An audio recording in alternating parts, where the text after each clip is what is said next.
Hello, welcome to a massive Melbourne Cup preview edition of The Outside Fence. I'm your host, Tristan Heffernan. With me, as always, Stewart Bowles-Brown.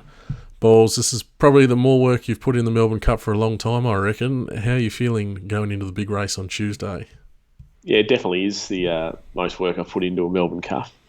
Pretty much do about 2 minutes form on it usually and generally go with the gut a bit, but I've actually put a bit of work into it this year, which might be the last year I do if I don't get any decent results with it. But I'm not super confident, to be honest, because there looks to be plenty of chances in the race. But there's plenty I can put the pen through as well. So hopefully we can steer the viewers into a winner. Excellent. Now, if you haven't seen a preview show yet, we're going to show a lot of lead-up runs and discuss all the horses in the race. So with the disclaimer that we're far from international racing experts, it seems like everyone is this time of year. We're definitely not, but we'll do our best to try and line up the international form lines. But at least if we don't find you the winner, hopefully you'll have a really good idea of the race for you to go and pick your own winner, because it's the Melbourne Cup. Let's be honest, we all like to pick our own winners in the Melbourne Cup, whether you're picking numbers, colours, or pretending you have some sort of idea. So that's the idea for the show. First of all, Bowles, are we trusting the Bureau of Meteorology, your favourite people in the world? They're saying we're getting 29 degrees on Cup Day. There's no rain forecast. It's probably held to the ears of a number of these international connections.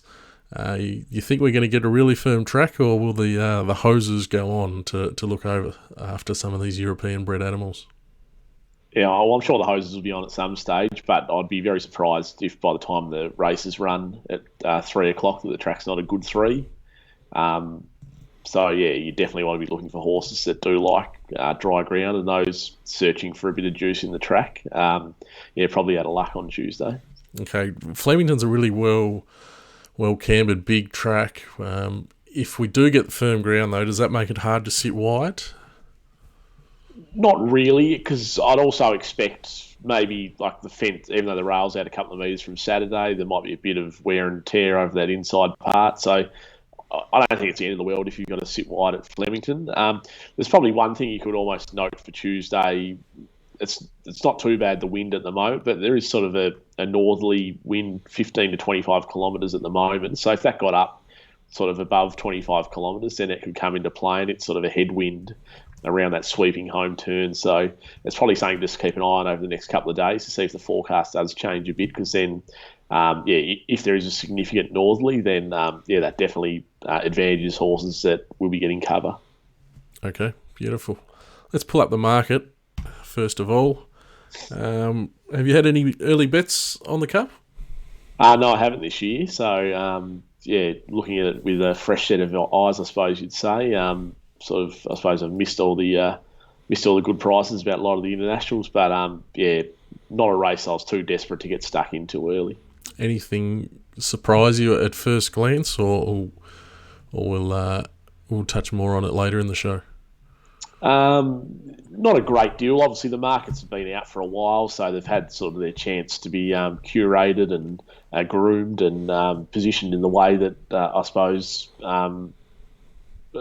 to suit the punter's expectations. So there's nothing really that sort of stands out as sort of a surprising odds. Maybe I suppose $12 Russian Camelot. It was, I think, you can get a bit bigger elsewhere. That was I suppose a little bit of a surprise. It seemed like there was that rumour about it a couple of days ago. The horse sort of firmed back up a bit, but didn't sort of firm right back up again. So maybe I thought it might be a little bit shorter and might have its supporters come race day.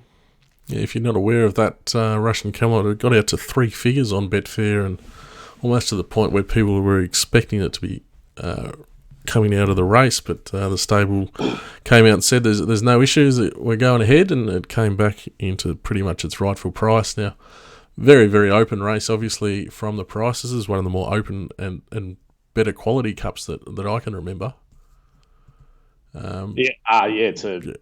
It's a cracking race. I think the Melbourne Cup sort of some years can have its detractors saying it's sort of not really a quality field, and I think there was obviously a bit of doubt about the internationals getting here this year given the COVID issues. But the VRC, I suppose, be very happy with the field that's come together. And as you can see by the betting, it's very open race. Yeah, any talk that it might have been a soft year, that has gone out the window.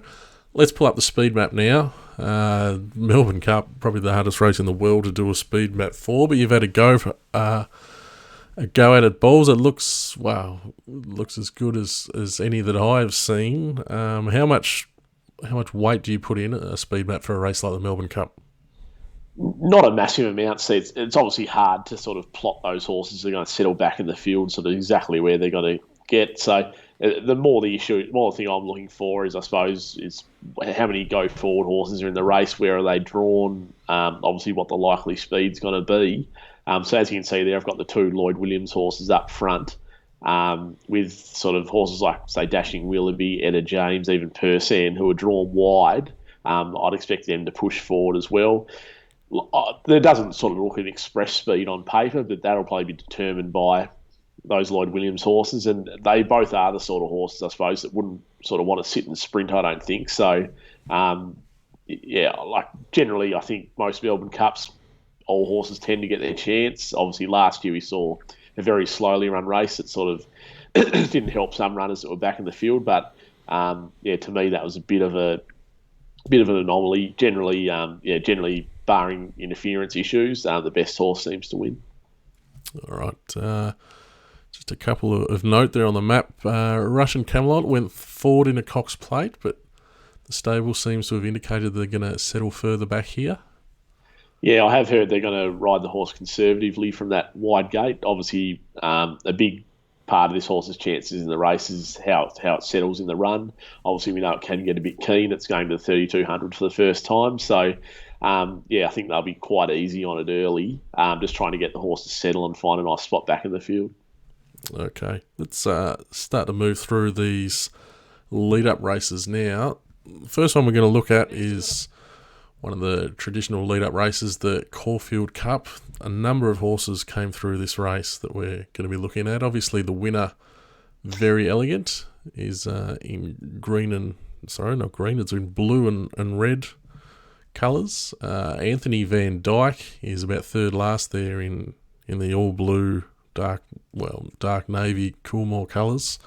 A number of other runners through the race, though. Finche is boxing away up there on speed in the pink and green colours. We've got the Chosen One just in behind him in the yellow and green with a pink cap, who ended up running third in this race.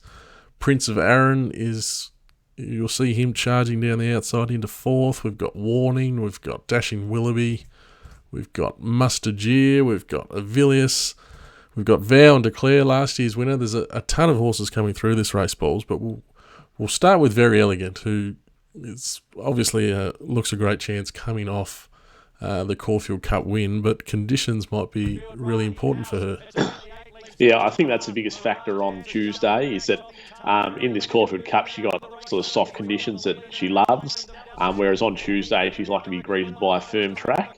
Now, she won the Turnbull Stakes on a good 3, so it's probably not the end of the world, but obviously the Melbourne Cup's a lot better race than the Turnbull Stakes. And so I think for Very Elleegant to win the Melbourne Cup, she needed those soft or worse conditions to really help her. So while you couldn't, I'm not sort of, I suppose, it can be brave to sort of put the pen through her, but given it's such a big field and we have to cut down a few, I've opted to take the pen to her, and I'll be very surprised if she can win given the likely conditions on Tuesday. Okay, another main talking point with Very Elleegant is the way she tends to over-race and do a lot of things wrong in her races, but she's still able to finish off. Now, this is 3,200 metres for the first time for her. Do you think that's another query in her running the trip out strongly, just the amount of stuff she does wrong and doesn't really settle that well in her races? Yeah, it's weird with her because it doesn't really seem to affect her too much, even though she does do things wrong in the run, likes to get her head up a bit, races a bit ungenerously. She still seems to finish off well, so I'm not too concerned about that. Obviously, there's going to be no people at Flemington either, so there won't be that sort of large atmosphere there that might sort of upset her. But yeah, I'm not too concerned about it. I think yeah, she can run 3,200. I don't think that's a massive query. She's sort of bred to get those sort of distances, and as you said, she was strong through the line in the Caulfield Cup. So yeah, I don't really have a query at the 3,200. It's more the firmness of the track. Okay, for what it's worth, I'm going around her at the price, but I wouldn't say it was impossible to see a win. Anthony Van Dyck, the second horse here. Now, he was almost the flip side of Verry Elleegant. All the talk going into the Caulfield Cup was that he wanted firmer ground, but he turned in a slashing run here on the softer surface. Obviously, the firm ground at Flemington here is likely to suit, but he goes to 3,200 metres, and 58.5 is a really big impost that hasn't been carried to victory since Think Big won in 1975. Now, that's somewhat misleading. Makybe Diva won a Melbourne Cup with 58, so horses up in the weights have been able to, but they've got to be absolutely top-notch. Is Anthony Van Dyck good enough to carry this weight and win? Yeah, I won't be on him, but I'm not going to say he's not a winning chance. He's obviously going to map quite well from that low gate. Obviously, if he can sort of stay out of a bit of trouble early and get a nice position, then he's going to get a nice soft run, which will help him run the 3,200, which is obviously a bit of a query, as he's never been there before.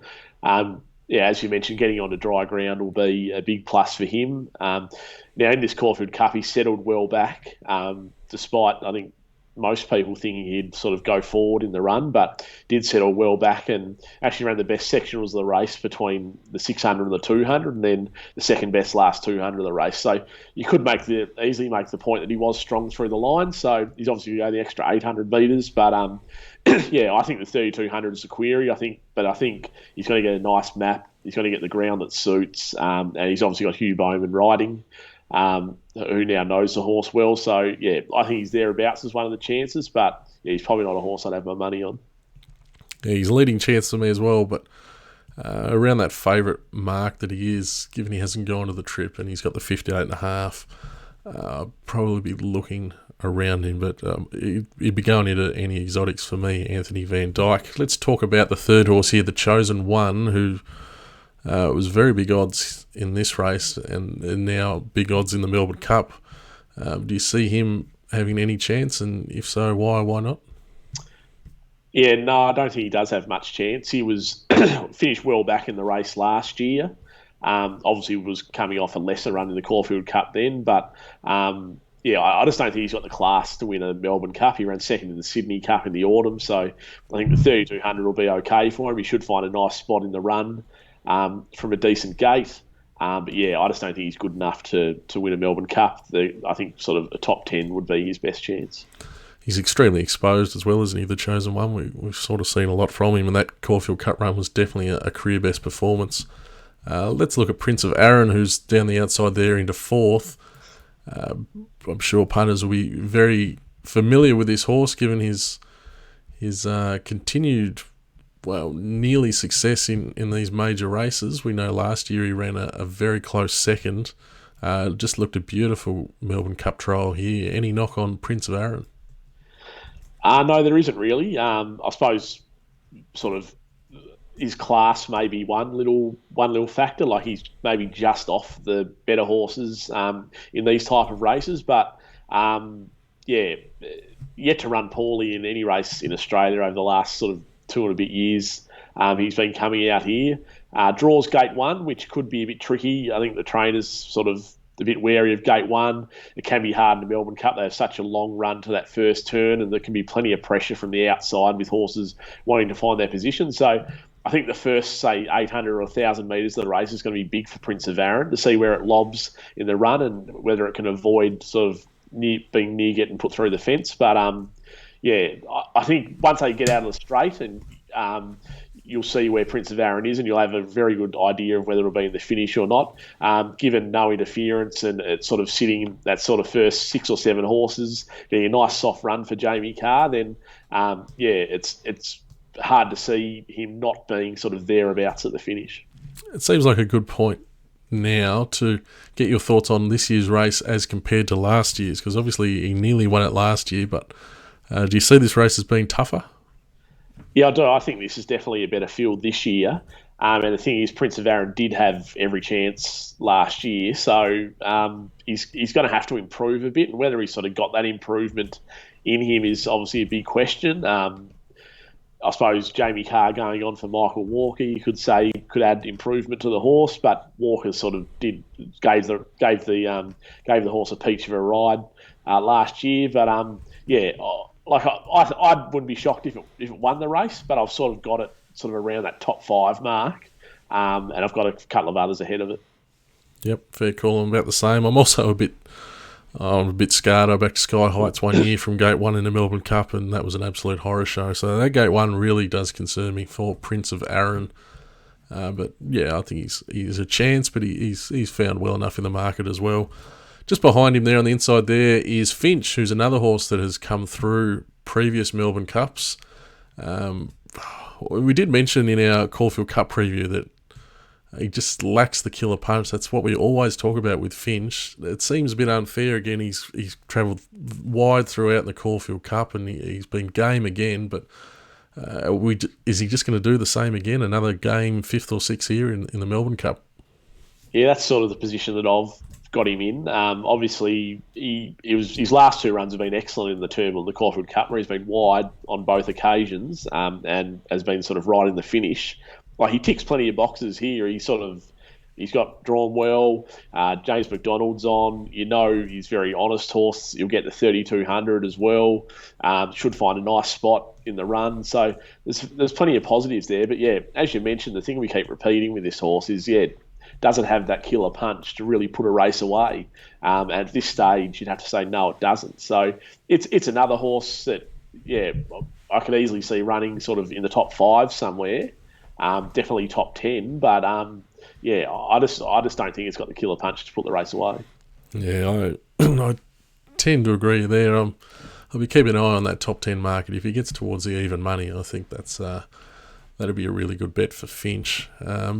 Just of the other beaten horses, Avilius was a real eye catcher there, getting home in the blue to run 6th. He's a bit of the same boat as Very Elleegant, though. All his best form is on wet tracks, and he's probably even more so than Very Elleegant. Yeah, definitely. The Caulfield Cup was his chance to win a big race. Obviously, he didn't have much luck on the home turn, sort of getting held up. He got the soft conditions to suit. I think the 2,400 definitely suits him a lot better than the 3,200. So, he's very much an outsider on Tuesday. Okay. Behind him in the Australian bloodstock colours there in about 8th spot was Mustajeer. It seems hard to see him making the improvement to at least beat home runners in this race, let alone some of the others in this race. Yeah, he was another horse who was suited by the soft conditions at Caulfield. He actually ran a pretty good race. He was fairly strong through the line as well, but he's already had a go at the Melbourne Cup as well, and he ran poorly last year.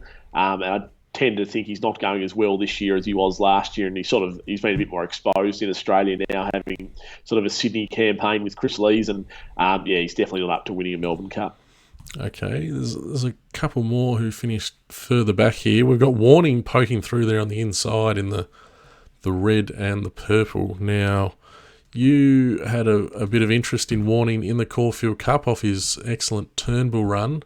Are you going to back up again on him in the Melbourne Cup, or do you have some concerns about him at this level? Yeah, I do have some concerns, definitely at this level, whether he's good enough. His Caulfield Cup run was sort of just fair as looking at it, but I think it's definitely the case now that he's not really a Caulfield horse, whereas his previous 2 runs in the Mackay Deep and the Turnbull both at Flemington were excellent. So getting back to Flemington's definitely a plus for this horse. He looks like a sort of a bit of an old-fashioned stayer. I suppose would have been a great chance in the Melbourne Cup probably 20, 25 years ago. Getting back to Flemington's big for him. He can probably settle closer from his gate. He can probably settle around midfield or even a bit closer. Like he did when he did win the VRC Derby last year. He settled right on top of the speed and was very strong through the line there. So I think the 3,200 is no issue for this horse. He's the sort of horse I think it's a pretty good top 10 chance. He's probably over the odds of winning the race, but it's hard to see him actually winning. But I definitely could see him finishing in the top 10. Okay, he's actually my best roughie of the race, Warning. 3 runs at Flemington. He was very impressive in an 1,800 metre 3-year-old race on the lead up to the Derby. He obviously won the Derby quite convincingly at 2,500 metres last year, and then his Turnbull Stakes run was a cracker on dry ground.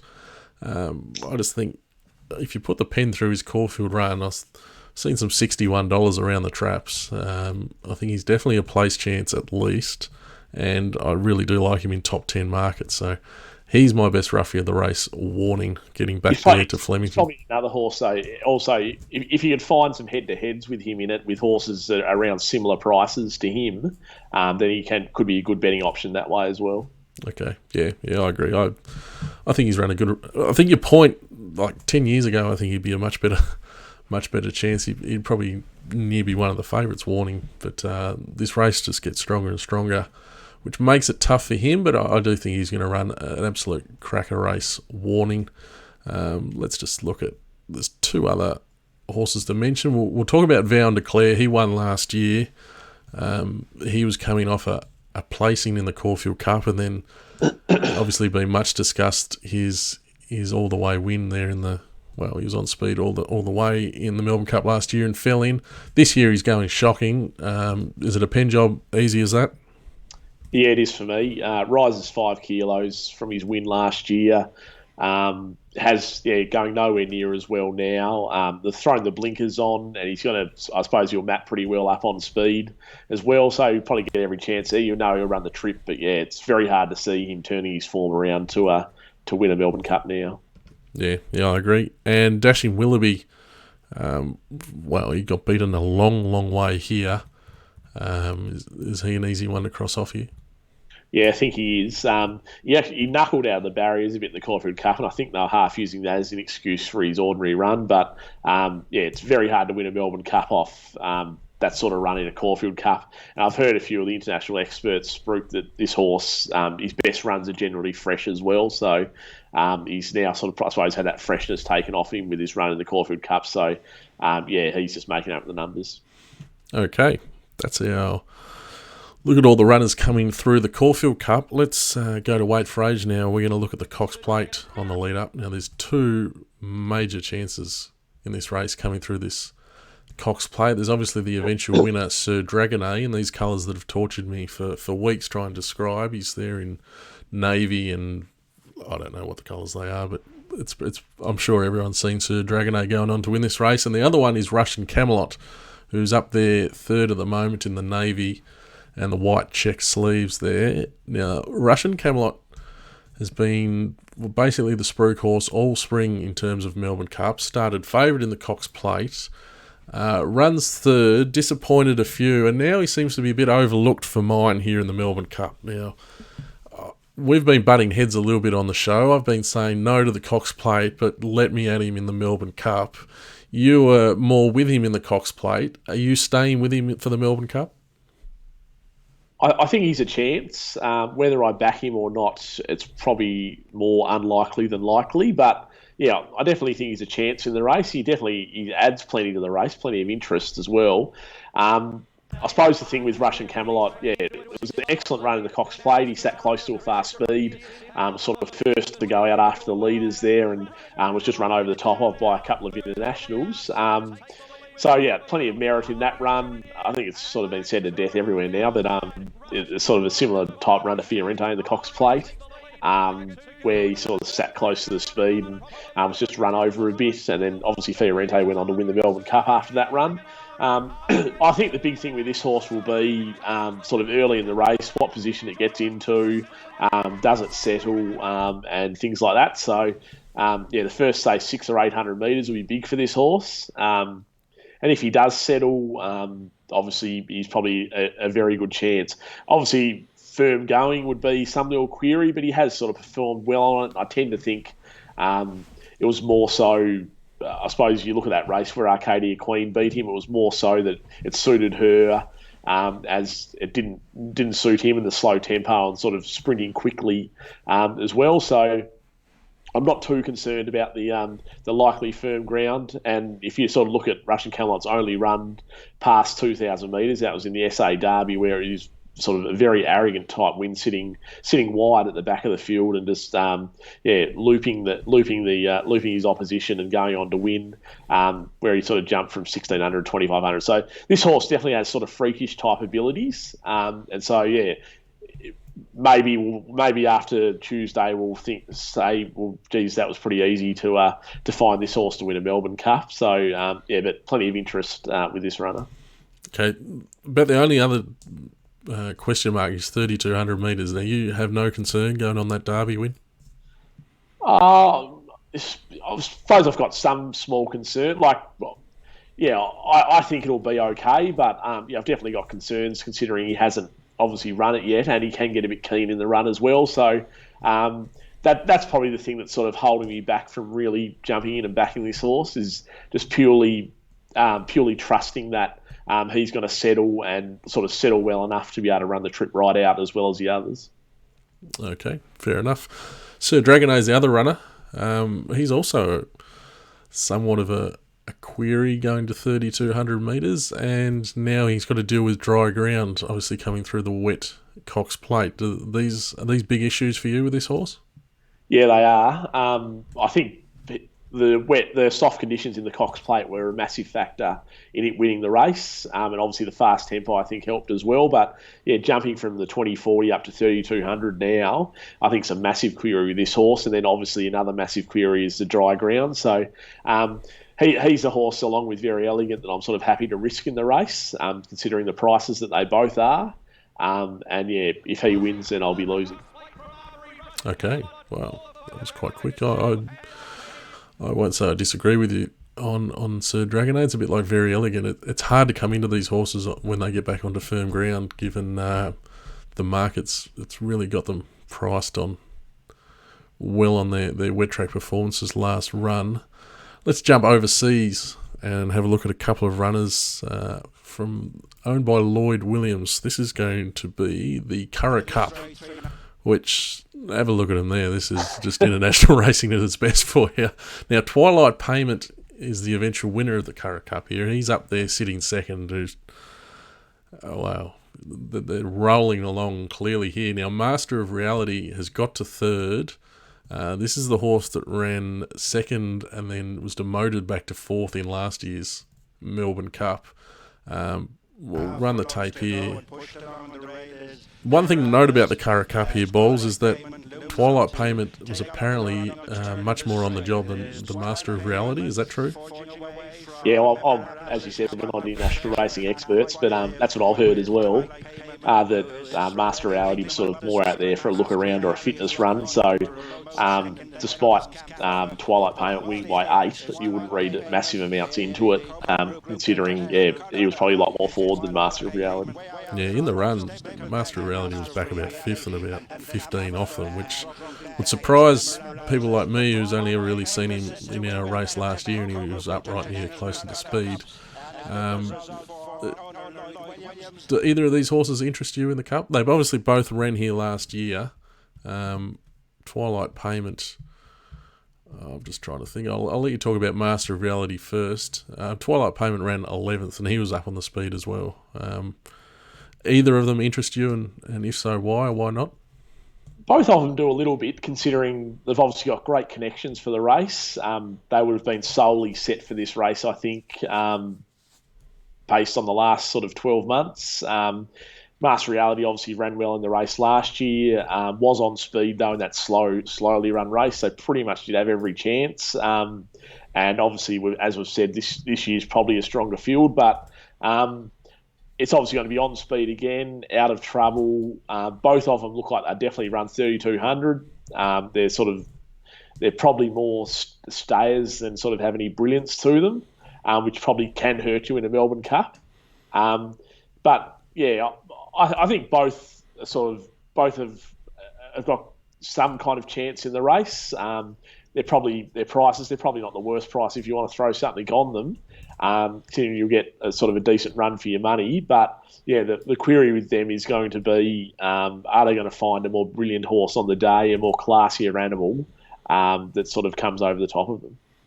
Yeah. What do you say about them being on speed? They may not have been suited last year, given the the walking tempo, and if we get it a little bit stronger this year, that might even help them a bit more. And with all the talk of Prince of Arran, and obviously a lot of people are very confident of his chances in this race. Well, Master of Reality's basically finished alongside him last year and is looking like starting double the price. Do you read anything into the jockey bookings for these two horses? Yeah, I do a little bit. I tend to think that Ben Melham would be on the better, or who the connections think is the better chance in the race. And so he's obviously riding Master of Reality. And the thing with Ben Melham is he's got a great record without winning in sort of these Caulfield Melbourne Cup type races. He's always sort of thereabouts, always gives his horses a great ride. So, yeah, that's why I'd probably lean to Master of Reality over Twilight Payment of the two. But yeah, both of them I'm giving an outside chance to. All right, excellent. Let's move on to the Turnbull Stakes. We've talked about a number of the runners in this race because they went on to other races by the names of, obviously, the winner, Very Elleegant. Finche was close up here. Vow and Declare was in this race. Warning was running on well. But one runner of great importance in this race was Surprise Baby, who's back in the field in the pink and grey. There's another couple of runners to keep an eye on. Oceanex is in this race up the front there, leading, and King of Leogrance is back in the field. But we'll talk about them. They've had subsequent lead-up runs to this. Surprise Baby's the only horse in this race who comes to the Melbourne Cup without having another run. He's been a real favourite in betting all the way through. Craig Williams obviously taking the ride. Gets to the outside here, works home, but everyone knows that 3,200 metres has always been the goal with this horse. It gets here third up. He's almost been forgotten because he hasn't raced for so long, given this race was over a month ago. In which corner are you in here with Surprise Baby? Are you a fan or are you sceptical like I am?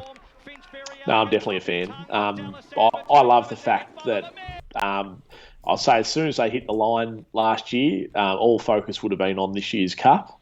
And I've got a fair bit of faith in Paul Prussker to get the job done with the horse and sort of have him in the right condition for the race. If we look at this Turnbull Stakes run, he actually drew barrier 1 and was a bit slow out and had some traffic problems and only ever really got out, say at just before the 200 metre mark.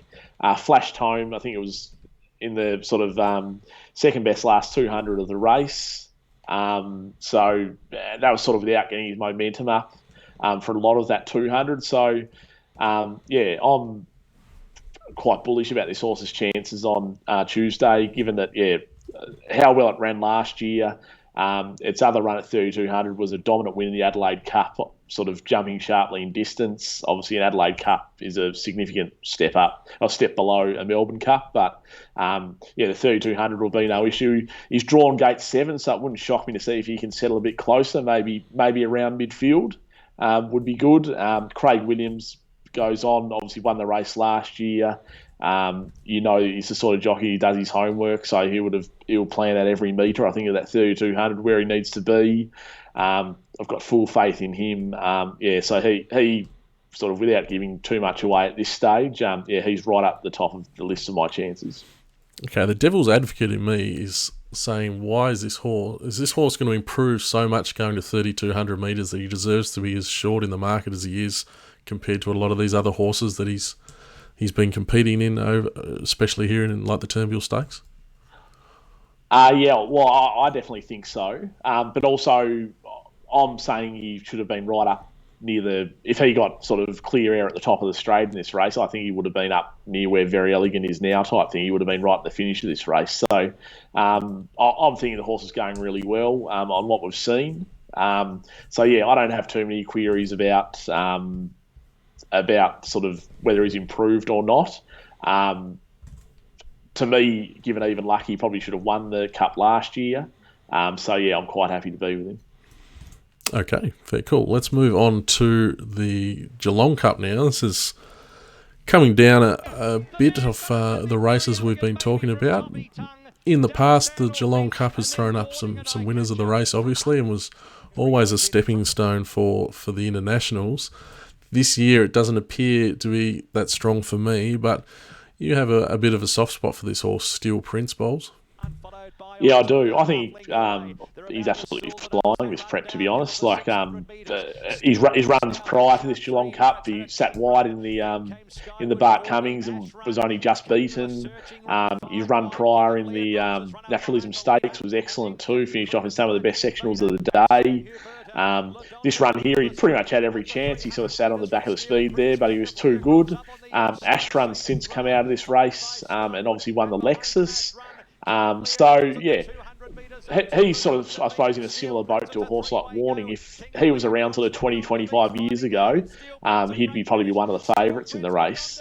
I still think his price seems a bit too big for his chances, particularly with comparing him to some of the horses around him.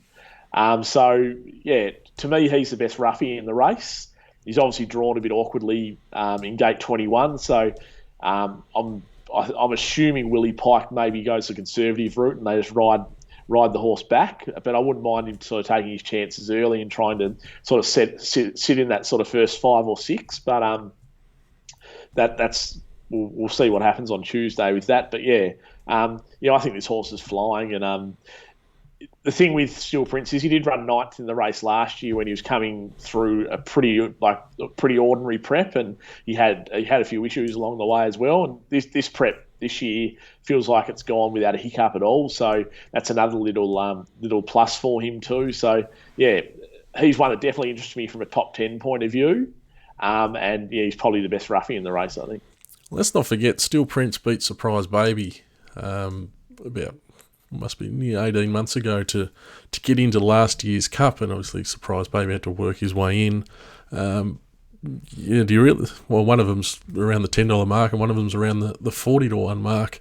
Obviously, a lot of water has gone under the bridge there, but I'm with you. I don't think there should be quite as much difference in those two horses' prices. Do you think am I going back too far to draw that bow, Balls?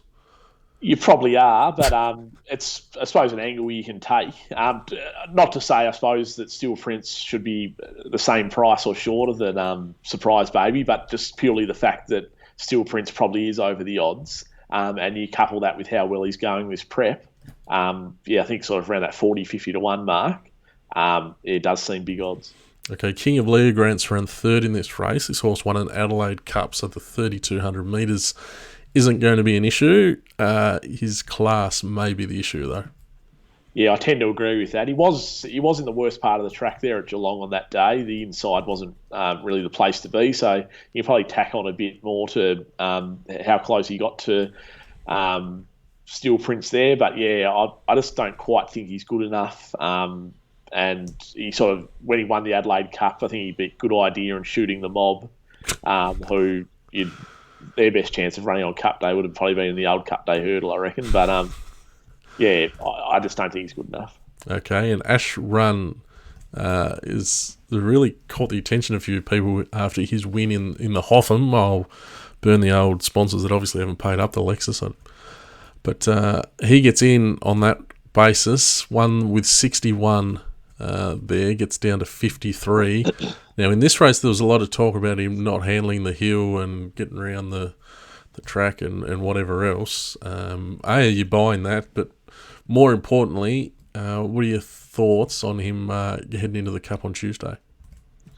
Yeah, I think he's, I suppose, thereabouts as a sort of top 5 chance on Tuesday. Obviously, very rarely the Hotham or the Lexus or whatever it's called, the Saab quality winner runs poorly in the Melbourne Cup. Obviously, it's sort of, I suppose, a lot of people would like that quick backup from the Saturday to the Tuesday. He obviously drops significantly in weight. The rise in distance will definitely suit this horse. He's very much a stayer.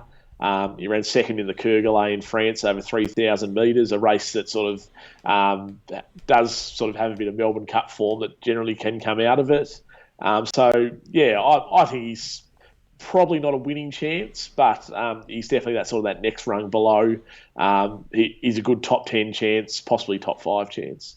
Yeah, I tend to agree with them. These horses that get in down in the weights off a good run in a race like the Hotham, they tend to run really well in the Cup. So if if you're in the corner of Ashrun, I definitely don't want to turn you off it. I don't think I'll be backing him personally, but I definitely concede him a chance come Tuesday.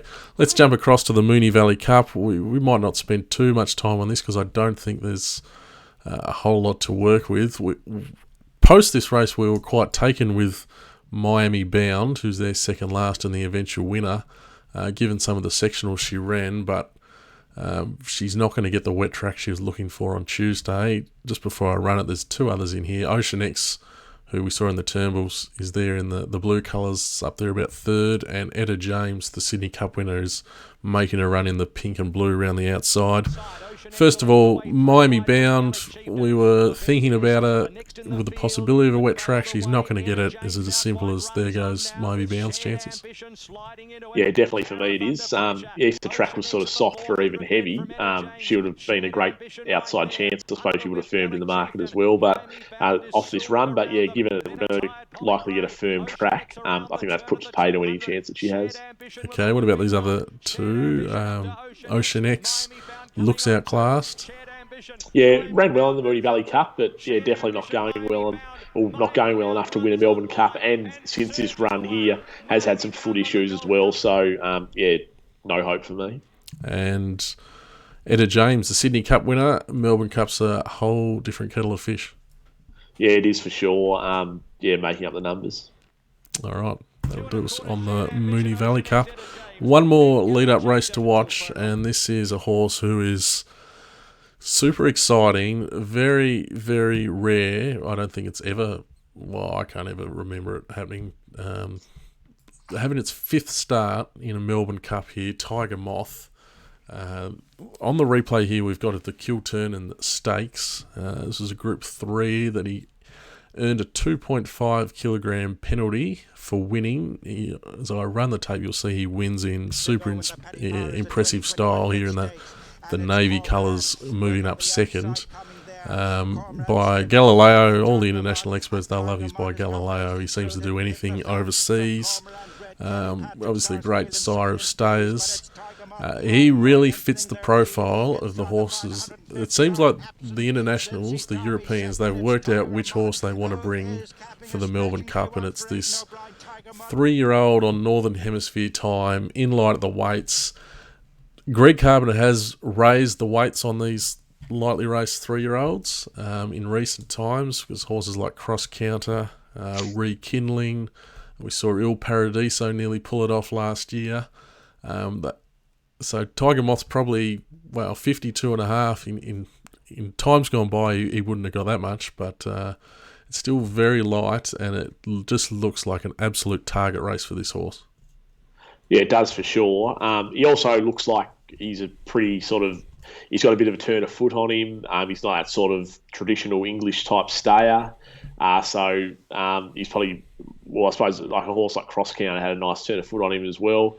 But prior to this run, he ran second in the Irish Derby with a big gap back to third as well. The winner of the Irish Derby was Santiago. I think the start after that sort of ran Stradivarius close, to a couple of lengths. So that sort of form looks pretty good for this to me. Obviously, the big issue with this horse, I suppose, obviously got to come here. It's only going to be his fifth start. He's drawn barrier 23. So a lot of people, I think, sort of looking at his form and I suppose where he settles in the run, I think if he drew well, he probably could have settled pretty close to the speed.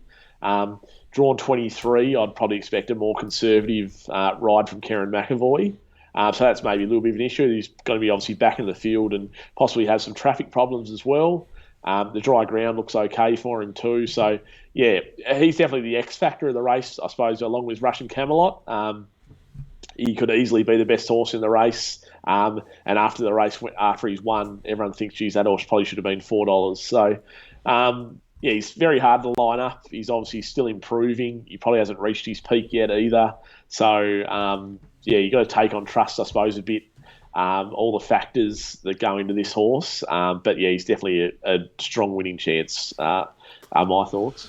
Yeah, I agree. I think back to Il Paradiso, who I remember doing the form last year, and for what little international racing knowledge I have, I thought, his form looks okay, but didn't look as good as this horse's form, rightly or wrongly.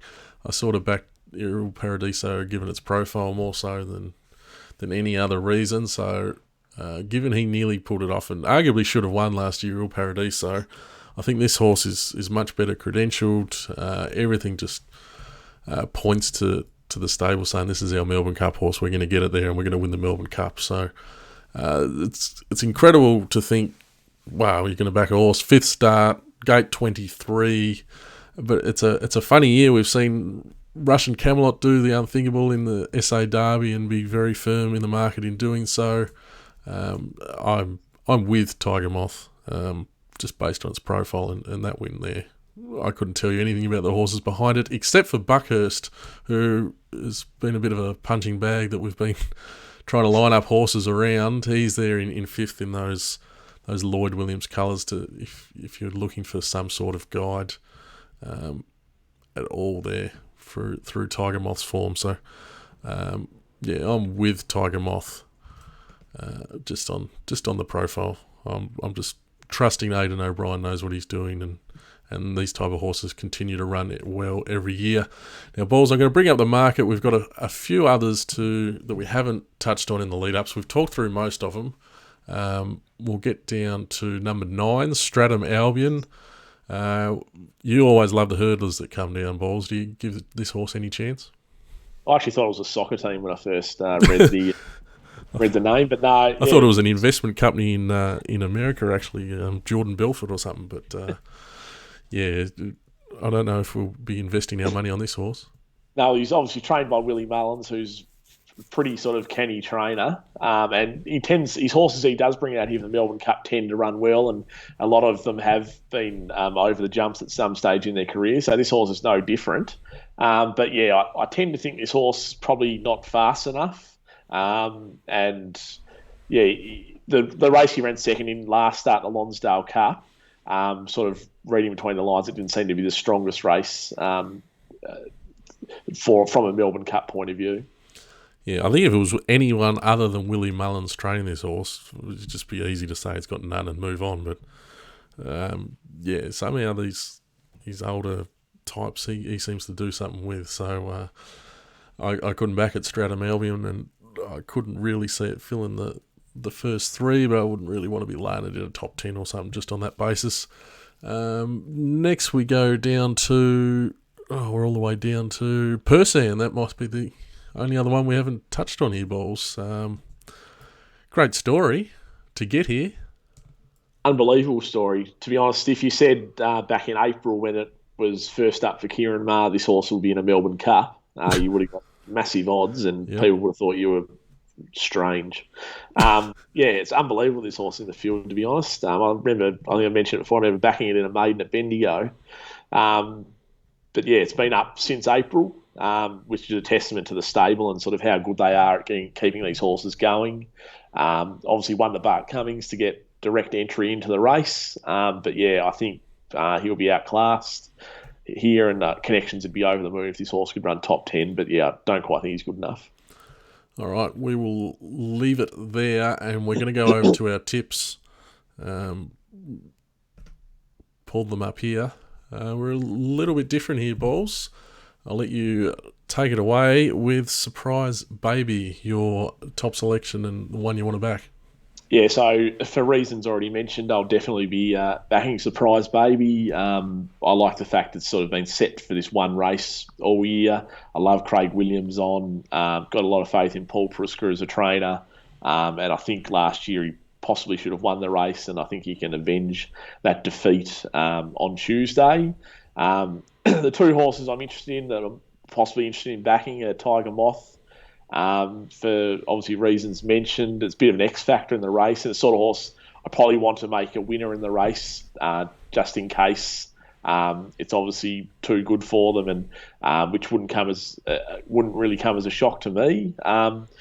And the other horse, Steel Prince, whether he's a winning chance or not, I'm not quite sure, but he does seem over the odds currently, so maybe a top 10 bet on Steel Prince, or try and find a head-to-head with a horse around a similar price. That would definitely interest me. And yeah, the 2 horses I'm happy to risk back onto dry ground are Very Elleegant and Sir Dragonet. Both are sort of in the market at the moment. So if either of those win, then I'll play some egg on my face, and also I'll be light. I'll be light in the pocket.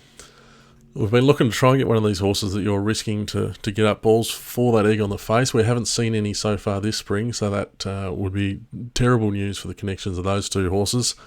I'm with you on Tiger Moth, as I've said. I'm probably a bit more confident than you seem to be. I'll definitely be having that as one of my two main bets in the race. And Russian Camelot, we've seen him down here. Obviously, he's not the international coming over with that Northern Hemisphere 3-year-old profile, but he is a Northern Hemisphere 3-year-old Russian Camelot. I've said all along I don't want to be on for the Cox Plate. I want to be on for the Melbourne Cup. So if people are seeing that Cox Plate run to be somewhat a little bit disappointing, in fact he was beaten as a favourite in that race, I'm quite happy for the price to go out, and I'm definitely keen to back him here, Russian Camelot.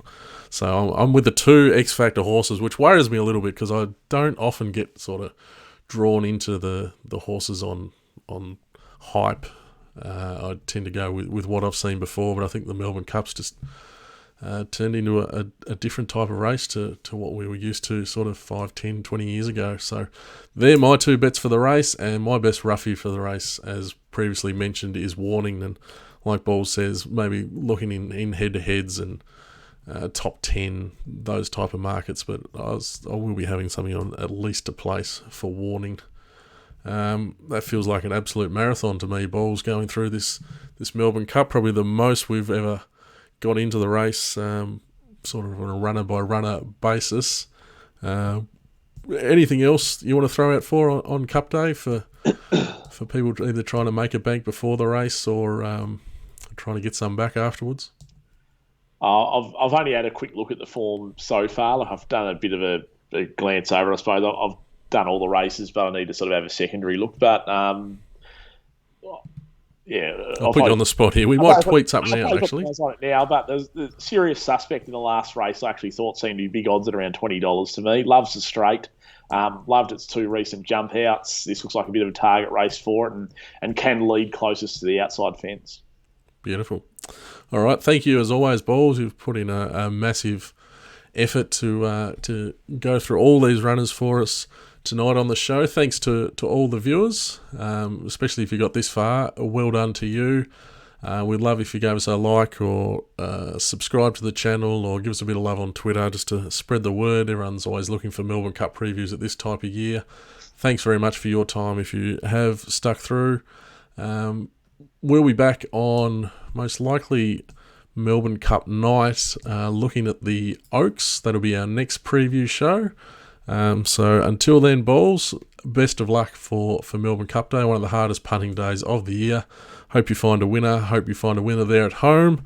And we'll see you on the next episode of The Outside Fence. Thanks, Balls. Thanks, F.